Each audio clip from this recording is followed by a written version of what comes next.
هاي انت ازيك؟ ازيك الاخبار؟ معاكي ويسبر بوك، في حاجات عنك وهنلعب معاكي وهنختبر معلوماتك، تمام كده؟ معلوماتي. ايوه، ممكن نبدا باول كتاب حاجات يلا عنك. بينا. لحد دلوقتي لسه الناس بتقول عليكي انك مش مصريه، اثبتي انك مصريه دلوقتي حالا وقولي لنا يعني ايه طرش، يعني ترجيع.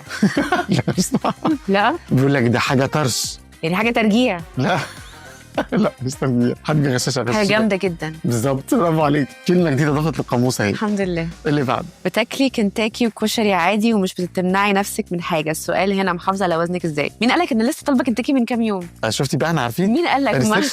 ريسيرش جامد. السؤال بحافظ على وزني ازاي؟ اول حاجه انا بمشي كتير في دبي، مش هنا. بعمل 12,000 ستيبس في اليوم، بروح الجيم، واول ما الاقي نفسي ان انا مش بخش في هدومي بعمل بالانس. بتستني لحد ما وزنك يزيد فعلا؟ بص، هو الحمد لله عمره ما زاد بطريقه، يعني انا دايما في كام كيلو زياده كام كيلو اقل، فهو اهم حاجه في الدنيا بقولها دايما بالانس. ما ينفعش امنع نفسي من حاجه، وعمري ما همنع نفسي من حاجه، لازم بس اعرف اعمل بالانس. يا ريت كل الناس تعمل زيك. قلتي قبل كده ان التمثيل بالنسبه لك سايكوثيرابي، ممكن تفصلي لنا يعني ايه؟ طيب، سو بيسكلي اهم حاجه حتى اكشلي في لام شمسيه، بس عشان بحب اتكلم عن الموضوع ده، قالوا ان الصدمات مش بتقوي، التعافي منها هو اللي بيقوي. فاي حد في حياته يمر بصدمات معينه، وفي ناس ومعظم الناس ما بتقعدش تتكلم مع حد على الموضوع ده عشان تتعافى منها. في التمثيل بالذات انت مضطر تفتح دراج في حياتك انت كنت قافلها او مش فاكرها عشان توصل لمشاعر معينه. فالتمثيل بيخليك تبقى انت حقيقي قوي مع نفسك، وتحاول تو اكسبلور الماضي بتاعك والحاجات عشان تعرف تطلع مشاعر معينه في شخصيات مختلفه. بيكوني حد تاني غير انجي. بالظبط. فهي دي this is very therapeutic. حلو قوي. اللي بعد، قلتي قبل كده انك من صغرك بتعاني من التنمر. طب بتتعاملي ازاي مع الانتقادات بعد ما بقيتي ممثله مشهوره؟ لسه طبعا الحمد لله انه على صفحتي انا ما فيش انتقادات. اوكي. بيحصل كم مره حد بيبعت لي حاجات على فيسبوك وفجاه بنفسي بقرا وبشوف انتقادات بتزعل. مش هقول مش بتزعل، لانه انت بالنسبه الناس اللي هي بتحط الانتقادات دي، انتوا قاعدين ورا كمبيوتر، لو انتوا شفتوني في الحقيقه مش هتقولي لي الكلام ده. فبتمنى يعني الناس اللي بتنتقد الناس، مش انا بس، اي حد تاني، ان احنا بني ادمين برضو، وبنحط نفسنا قدامكم عشان تتكلموا علينا. احنا بنعاني جدا، بنتعب، بنحط يعني. فحاسه ان نيات الناس تبقى احن في كلامها، لانه مهما حصل ومهما هقول انا قويه وتعودت على التنمر ومش عارفه ايه، لا، جارح جدا. وليت الناس بس تخلي بالها في كلامها، والطيبه يعني الكلمه الحلوه. اكتر كلمه بتضايقك ايه عموما؟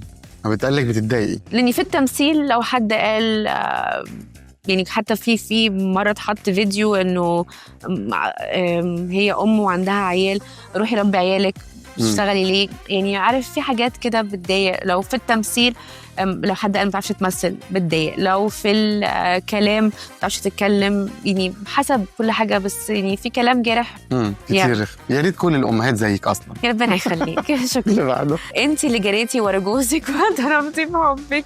لو البنت اللي هي اللي قدمت للولد اللي بتحبه عادي؟ لا مش عادي. طب اشمعنى انت عملتي كده؟ انا ما قدمتلوش، بس قلتي له بحبك. انا ولا قلت له بحبك. ايوه. انا جوزي شخص هو مش بيحب يعبر عن مشاعره، وهو انسان لازم بيشوف وبيخاف من الريجكشن، ممكن نقول بالطريقه دي. فانا كنت لازم ابين له لا، انه انا مرحبه بيك، وانا عارفه ان انت في اعجاب من عندك، وعلى فكره انا معجبه كمان بتصرفاتي عشان هو يعبر عن نفسه. اوكي. لكن انت مش مع ان البنت تروح تتقدم للولد؟ لا تتقدم، لا، يعني حاسه انه برضو البنت بنت، فلازم برضو الحته دي. انا برضو اولد سكول شويه في الموضوع ده، بس لازم الواحد، اي سواء راجل او ست في العلاقه، يبقى فاتح. يعني لو في حد عايز حد يتكلم معاه، يبقى مديله المجال يعني. اوكي. لازم تبين للشخص ان انت مستعد تاخد منه. بما ان ولادك بيتكلموا انجليزي اكتر، بيشوفوا اعمالك ولا لا؟ خالص ما بيشوفوش. يعني حتى لما اتفرج، بص ماما برافو، we're so proud of you. المسلسل الوحيد اللي اتفرجوا عليه هو روابي سكول فور جيرلز، عشان كان على نتفليكس، وكل اصحابهم اللي عندهم اخوات بنات بيتفرجوا عليه، فهم يعني حبوا يشوفوه. عشان وانا فرجتهم على سيزون 1 دب بالانجلش، عشان عايزه اعلمهم عن التنمر. فده الحاجه الوحيده اللي اتفرجوا عليا فيها. اوكي. ولا شافوا راجية لسه؟ مش للاسف. اوكي اللي بعده. ليه الستات مش زيك تقول عمرها عادي وما تتكسفش؟ وانا صراحه ما كنتش عارفه ان انا عيب اقول عمري لحد ما حد قال لي لا ما ينفعش تقوليه، فمش هقوله النهارده. لا خلاص احنا عرفناه ده. عرفناه خلاص. اوكي. ايوه لا لانه عادي. ايه اللي اكتشفتيه في عمرو سعد واحمد زاهر في مسلسل سيد الناس؟ انا ما اشتغلتش مع احمد زاهر للاسف، ما كانش عندي ليا الشرف اشتغل معاه، بس انا طبعا من معجبينه ومعجبين العيله كلها. عمرو سعد هو يعني لذيذ جدا ودمه خفيف جدا، واي ثينك في معظم انترفيوهاته مش بيتكلم كتير، بس هو لذيذ جدا في الحقيقه، محترم جدا وجدع جدا، وما كنتش عارفه عنه حاجات كتير يعني، بس انا حبيته جدا بعد ما اشتغلت معاه. أوكي. ومن معجبينه كمان. كده خلصنا حاجات عنك. الحمد لله. نخش اللي بعده. وبما انك خبره في الموديلينج وتقديم البرامج والتمثيل كمان، هنعمل لك اختبار ميكس بين الثلاث حاجات دول، ولو ما عرفتيش الاجابه اهبدي ما يهمكيش. ماشي. انا مش موديلينج قوي ماشي. ما هو الطول والوزن المناسب للبنت الموديل؟ الطول والوزن المناسب للستات عامة انه يكون اقل ب 110 ولا اذا طولي 170 لازم ابقى 60 كيلو. في الموديلينج اتخيل ابقى 115.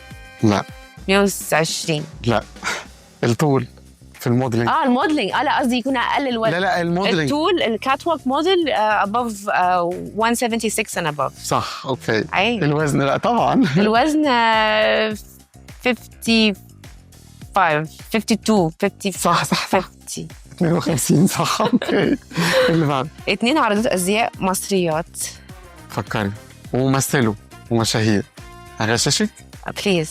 رجاء الجداوي. رجاء الجداوي وأمينة شلباية. برافو عليك. طب ممكن نستعمل.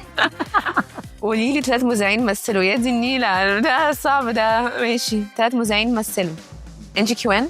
برافو. ايوه صح. انت حد بيقدم برنامج اسمه صباح الخير. سعيد. ريهام سعيد. ونجلاء بدر. طبعا برافو. بحبها قوي نجلاء بدر. شفتي كانت مذيعة. برافو سقفك. منى الشاذلي وأبلة فاهيتا وإسعاد يونس. قولي لي أسامي البرامج اللي بيقدموها. إيه الكلام اللي مش عارفة دي؟ معكم مع منى الشاذلي. برافو. أبلة فاهيتا دوبلكس. صح. وإسعاد يونس صاحبة الساعات. آخر سؤال معنا في الكتاب. يلا. جنسية عارضة الأزياء جيجي حديد فلسطينية طبعا. فلسطينية أصلا لكن هي جنسيتها أمريكية. صح. هي فلسطينية طبعا. ده اللي هنقوله بس. يلا نلعب جست سيلبرتي. هنلعب معاك لعبة. اقلب الورقة وخلي الكتاب قدام الكاميرا عشان نبدأ. يلا اسألني أسئلة عن ده عشان تخمني ده مين. أنا أسألك؟ راجل ولا ست؟ راجل. مثلت معاه قبل كده ولا لا؟ لسه طازة. دمنا خفيف مع بعض ولا؟ جدا. عمرو سعد. صح.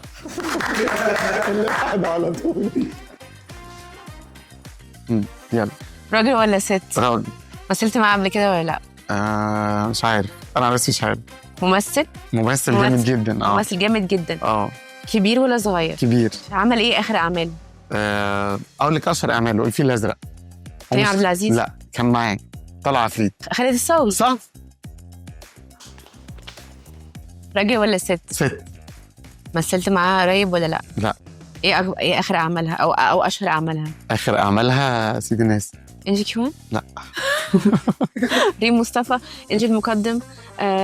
منى فضالي. حد مشهور كبير. هلا صدقي. فين صاحبتها قوي. إلهام شاهين. صح. مثلت مع إلهام شاهين. احنا كده خلصنا. الحمد لله رب العالمين. انا بشكرك. انت عجبك الكتاب قوي. انا بشكرك جدا وانا جدا. انبسطت قوي بجد. ميرسي.